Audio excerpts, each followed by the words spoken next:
ce départ pour la presqu'île de Crozon. David, c'était le décor de votre roman, Le mystère d'Henri Pic.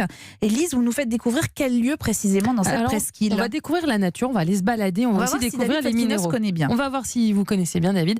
Nous sommes en ligne avec Yves Cyril qui est géologue, organisateur de randonnée et directeur de la Maison des Minéraux. Bonjour Yves. Bonjour Lise, bonjour Eva, bonjour à tous. Bonjour David et Olivier. Bonjour. Alors quand on randonne sur les sentiers côtiers, qu'est-ce qu'on voit? Décrivez-nous un petit peu ces paysages. D'abord, je vais vous faire quitter votre bocal de studio, là, avec le grand air. Et David, tout à l'heure, a parlé, il a tout dit, il a dit que la presqu'île était belle, et c'est bien résumé. Alors, je vous amène au Cap de la Chèvre, sur un site emblématique qui vous permet d'embrasser un territoire assez fantastique. C'est le domaine du Parc naturel marin d'Iroise. C'est un site sur une réserve naturelle géologique. Et c'est un petit peu de la confidentialité, puisqu'en fait, le décor, il est authentique, il est naturel. Donc c'est une immersion nature, une séquence en fait avec un décor assez minéral, somme toute, avec des roches qui sont là et qui sont datées à 475 millions d'années, qui sont d'anciens dépôts de sable marin. Et quand on est en bas des falaises où se trouve un petit cordon de galets, une plage de sable fin, de temps en temps deux locataires pratiquement en permanence, c'est-à-dire des phoques, vous vous demandez où vous êtes, mais si vous êtes en Bretagne, plus précisément en presqu'île de Crozon. Alors on l'entend, vous êtes aussi géologue et directeur de la Maison des Minéraux. Qu'est-ce qu'on peut voir dans votre musée, dans cette Maison des Minéraux? La Maison des Minéraux est en presqu'île parce qu'en fait, c'est une région qui est connue sur la scène européenne pour sa géologie. C'est un site de référence en Europe. On présente donc la géologie des falaises de la presqu'île. On présente aussi la minéralogie du massif armoricain. Des expositions temporaires avec le vecteur artistique. En ce moment, c'est un photographe qui a investi l'une de nos salles d'exposition. Et puis, nous avons également une grosse collection de minéraux fluorescents. C'est-à-dire que quand on éclaire certains minéraux aux ultraviolets, ils réagissent et changent de couleur. Et là, la réaction du public, c'est magique. Ah oui, c'est un effet waouh, comme on dit. C'est ça? Absolument. Et puis également, nos visiteurs jouent dans le sable à la Maison des Minéraux, parce qu'en fait, on a un bac à sable numérique. Alors, tout le monde s'amuse dans cet outil interactif. Et après, une petite déambulation dans notre jardin insolite THE comme lithos, la pierre, où nous avons des gros blocs de roches qui ont été disposés par une scénographe, mis en scène par une scénographe. Et ces blocs de roches nous ont été donnés par les carriers de Bretagne. Donc, c'est un aspect, une interface régionale qui permet de montrer qu'il y a du caillou partout, finalement, et qu'on l'utilise quotidiennement sans s'en rendre compte. Yves Cyril, si on ressort de la Maison des Minéraux pour se retrouver à l'extérieur, quelle est l'odeur qui domine ce coin de terre pour vous?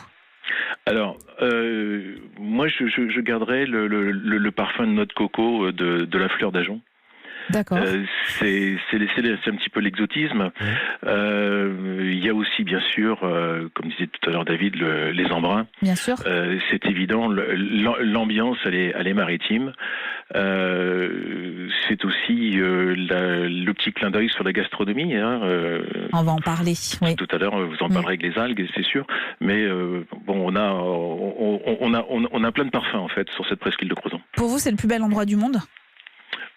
J'irai pas jusqu'à être aussi chauvin que cela, mais c'est un très très bel endroit. C'est un très bel endroit. Et puis avec un paysage renouvelé à chaque fois, la couleur change, la mer change, ça fait aussi changer le paysage à chaque saison, voire à chaque moment de la journée. Oui, alors, vous voyez, là, je me retourne et je vois la mer de mon bureau de très très loin. Oui. C'est bleu comme dans votre studio. Vous pouvez revenir sur ce site-là en plein hiver, où là, vous serez bouleversé par les forces, les énergies de la nature, par les grosses tempêtes. C'est assez prenant comme spectacle. Et puis, si vous faites le tour de la presqu'île de Crozon, vous découvrirez des paysages sans cesse renouvelés et différents.